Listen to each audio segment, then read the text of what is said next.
જય માતાજી। તો આજે બનાવશું કડવા લીમડામાંથી એવી ગોળીઓ જે આખું વર્ષ અનાજને બગડવા નહીં દે કે જીવાત નહીં પડવા દે। અનાજમાં જીવાત ન થાય કે બગડી ના જાય તેના માટે આ ગોળીઓ બનાવીએ છીએ। સૌથી પહેલાં આપણે લીમડાને સૂકવી લઈશું। હવે આ સુકાયેલા લીમડાના પાન ભેગા કરી લઈશું, એને ખાંડીને ભૂકો બનાવી લઈશું। સરસ બારીક ભૂકો બનાવવાનો છે। લીમડાના પાન ખંડાઈ ગયા છે, સરસ બારીક પાવડર બનીને તૈયાર છે। હવે આપણે એને એક વાસણમાં કાઢી લઈશું। આ જે પાવડર આપણે બનાવ્યો છે તેને એક થાળીમાં કાઢી લઈશું।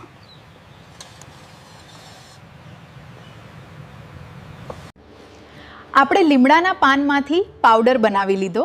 આપણે ગાયનું ગોબર લીધું છે, તેમાં આ લીમડાનો પાવડર મિક્સ કરવાનો છે અને ઝીણી ઝીણી ગોળીઓવાળી ગોળીઓને સૂકવવાની છે। હવે આ ગોળીઓને આપણે તડકામાં સૂકવી દેવાની છે। ગોળી સુકાઈ જાય એટલે આપણે બધી ગોળી એક ટોપલીમાં લઈ લેશું। હવે આ જે કડવી ગોળીઓ આપણે બનાવી છે તે ગોળીને આ અનાજમાં નીચે સુધી એક પછી એક રાખી દેવાની છે। તમે જ્યાં પણ અનાજ રાખતા હોય તેમાં આ કડવી ગોળીઓ નીચેથી ઉપર સુધી 5 થી 6 ગોળીઓ નાખી દેવી, જેથી અનાજમાં જીવાત નહીં થાય કે બગડશે પણ નહીં। તો આ રીતે માટીના કોઠામાં અનાજ સંગ્રહ કરવામાં આવે અને આ કડવી ગોળીઓ રાખવામાં આવે, અનાજ ક્યારે પણ બગડતું નથી। તો તમે પણ ઘરે જરૂરથી આ નુસ્ખો અપનાવજો। અમારા વિડીયો ગમતા હોય તો વિડીયોને લાઇક, શેર, સબસ્ક્રાઈબ જરૂરથી કરજો।